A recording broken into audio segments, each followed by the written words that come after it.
You could it. Okay, now scoot back, Lou. Alright, go back. This? Yeah, now that was that hit.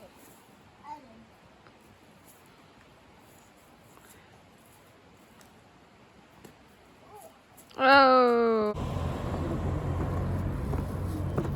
Hey, Marcy. The beat of your own drum. Right now we are walking around in the city of Burnsville, and then after this we are going to Justin Metcalf's place and he's going to show us around, so stay tuned for that.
How did you make that etched pattern?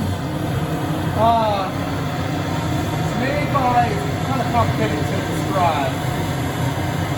I'm trying to think if I have an example with me here besides this. Is it pressed? No, it's, imagine you have a mathematical quadratic grid. You have the x-axis and the y. And I have all these canes going in one axis, and the other canes going opposite, so they cross. Oh, so it's the canes do that. Yes. Okay. So use this. Okay, so those are the canes. You roll them up in different ways, twist them. So one, I make two cups, and one has a clockwise twist, and the other has a counterclockwise twist. And one's made to sleeve into the other, like your foot goes up. When you stuff it in there, then they cross, and then the gaps between trap in little air bubbles. Okay. This is a very old technique. I was just talking to someone yesterday who was asking about it. The earliest I can place it is the 15th century. Oh wow. Goes way back. It's a little bit open, and I gotta tune one more thing up. This cup I'm making is a blended pair. It's for whiskey drinking. This design is that your liquor sits in the bell down there, it can be really wide and aerate, and then you have the small opening, narrow nose to taste. All right, I think that's all done. It kind of looks like the other one, I think. I'll touch it one more time anyway. All right. So to put it away, take it off this punty. The punty is the metal rod I'm holding.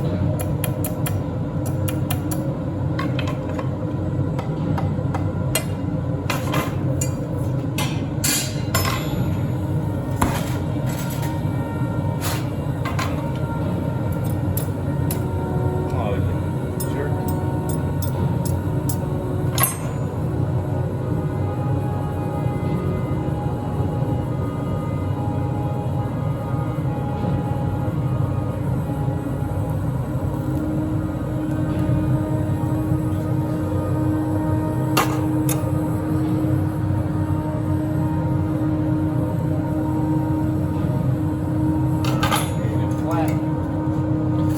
Is that your maker's mark? Yes, it is. My name's Xander, so that's a little X-shaped mark down there. Oh gosh, that could have been so bad.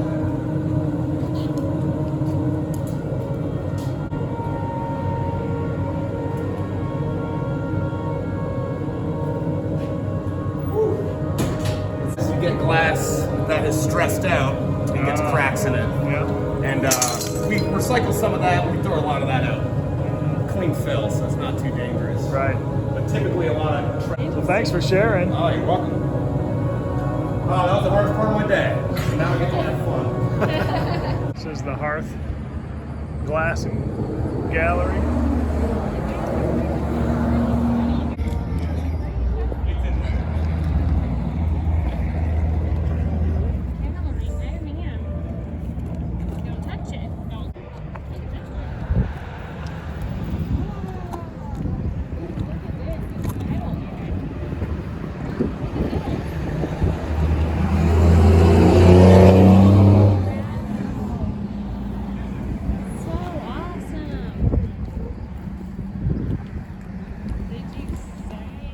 Folks, I had a visitor at the shop. Some of you may remember over at the Back to the Land Festival last September, I met Ty from R&L Homestead.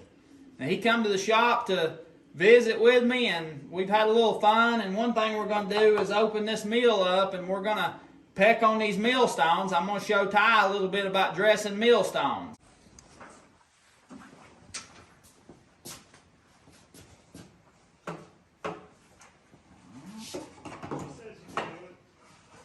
Okay. I don't remember it being, what, pink or red? What is that from? That's from where I paint them millstones with a red food color. Okay. That shows. So I'll paint both stones with that red food coloring, and put the stones together and let them rub when it's running, and it shows me the high spots. It rubs off the food color. Okay. So. And now it's no different than a Sharpie when you're sharpening the knife or something. Yep. Okay. That's it. Yeah. And what that shows you there, that's called a armenical. And you won't find that word anywhere. I learned it from an old timer that learned it from a real old timer. So, but an armenical it's kind of like a track. It shows you what's not there. Armenical. You'll have to remember that, Ty. Now we got them swept off there. So what we'll do now is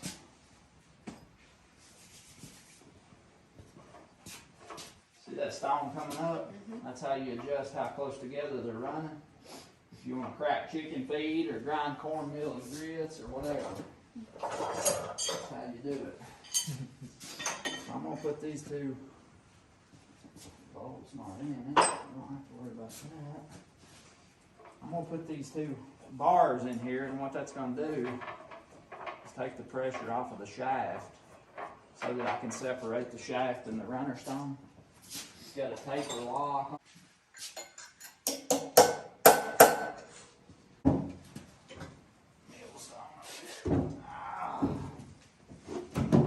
There we go. You can see they're kind of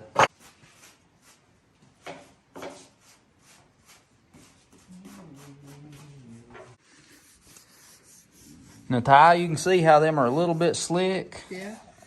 They've got a kind of a glossy sheen. I don't know if it'll show up, but that's just from being used with all that grain running over them. And what we're going to do is we're going to take our mill pick and we're going to cut down into that stone just a little bit to make it rough so that it'll cut the grain and not rub it or mash it. We want it to be cutting. So that's what we'll do.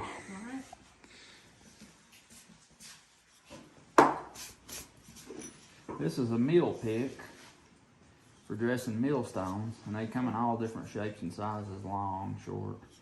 But what we're going to do, Ty, is on this stone where it's kind of got slicked up, you just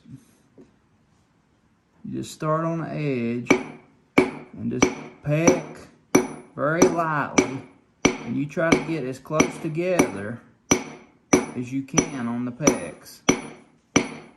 And what that does is it roughs up that millstone so that you can grind grain with it.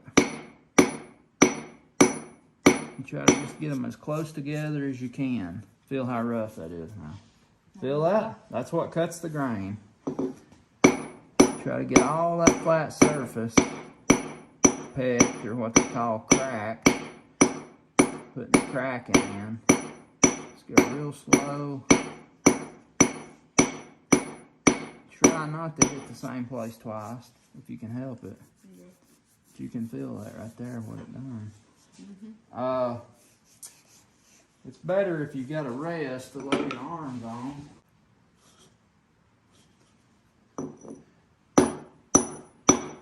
You don't really want to swing the hammer, you just let it fall. Okay. The weight of the hammer is what you want to do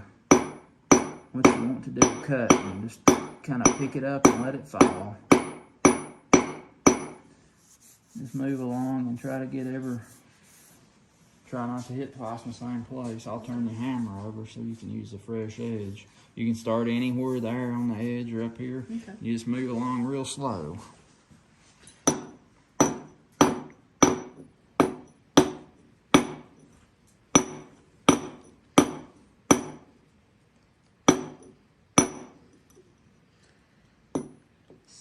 You're doing good. You're doing good.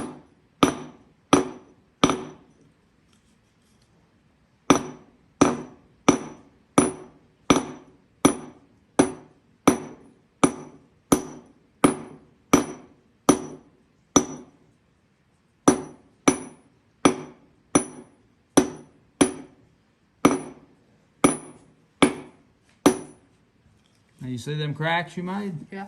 Feel how rough that is across through there. If you try to get too close like I did, it does a little too much wear. But how you done right there, that would be good for grinding. Okay. You just keep coming right up through there with them. Okay.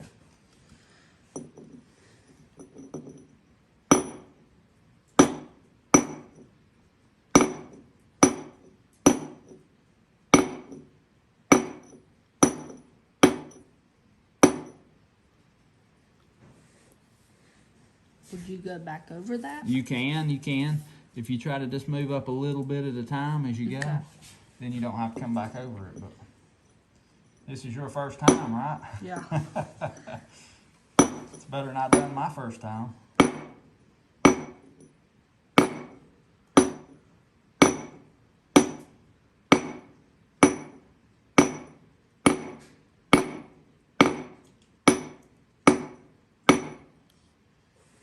Oh yeah. Oh yeah, it's getting rough. Feel that? Yeah. You're doing good. And you can tell where you've not been right there, where it's kind of slick. Yeah.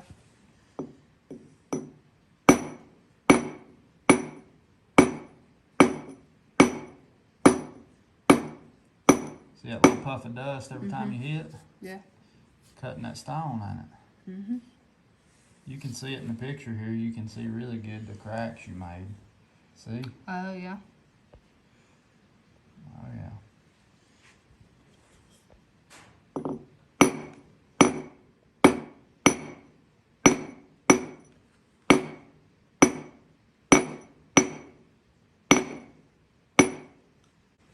You think about on a big stone, say 4 or 5 foot in diameter, how long it would take. A week per stone, maybe all day, sitting there pecking. It's a lot of work, ain't it? Yeah.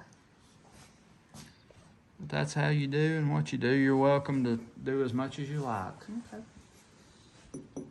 And another thing I didn't tell you, you want to keep the cracks running, I guess you'd say perpendicular with these are called lands. Okay. These are furrows and these are lands. And you want to make sure and run them with the same direction the furrows are running on the lands. Just continue, just like you did here. Yeah. And on these furrows, you want them to be pretty much almost nothing, maybe a 1/16 at the edge, and then taper down to maybe as deep as a 1/4 at the eye. So that as it comes out, like that's where it'll do the main crushing of the grain when it first goes down in the mill. Yeah. And then as it moves out, it'll get finer and finer. And out here on this edge is where it'll do your real fine grinding to make fine flour or cornmeal. That's So- pushing it out to the edges. So for this one, you go in. Just like that, yeah. Okay. You can move your cushion if you need to.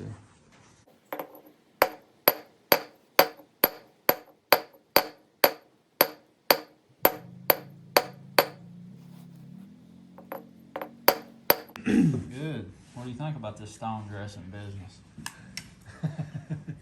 Something you never done before, huh? No. You want to try some more? Sure. Do a little more pecking?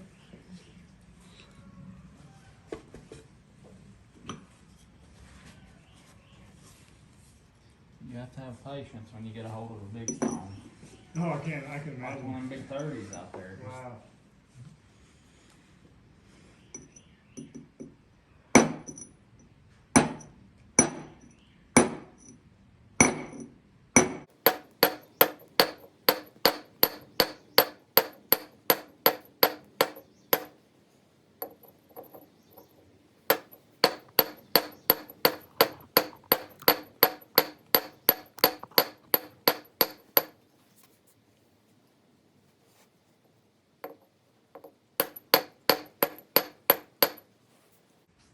Good.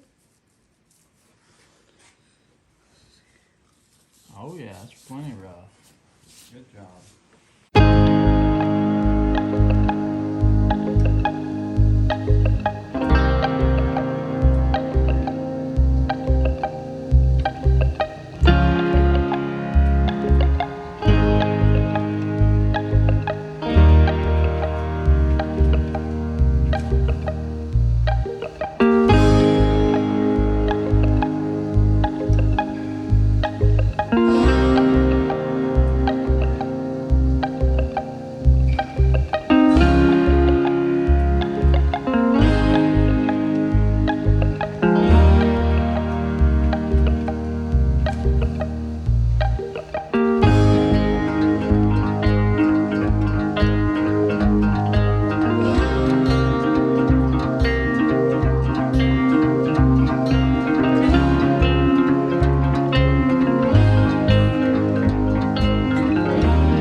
Fields where I grow corn.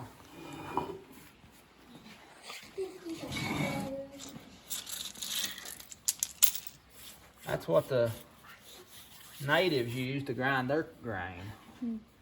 They put it down in here, grind it up like that.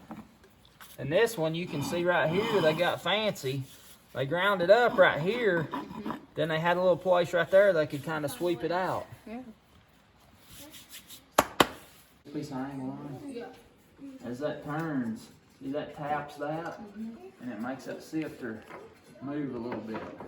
It'll keep it shaking, and when the cornmeal comes out, it'll move down through here. This fine screen is for cornmeal. The cornmeal will go through, and when it gets down here, the more coarser screen, the grits will go through, and your bran will go off the end there. I've still got some fine tuning. I don't know that I'll use that system of sifter. I've got some other ideas I'm gonna try. Something's on fire as we're heading out of the Pisgah National Forest area that we've been in the last couple of days. So, I don't know if we'll see what it is or not. Alrighty, guys. So, we had a great time spending time with Justin over at Metcalf Mills. He let me peck at that millstone.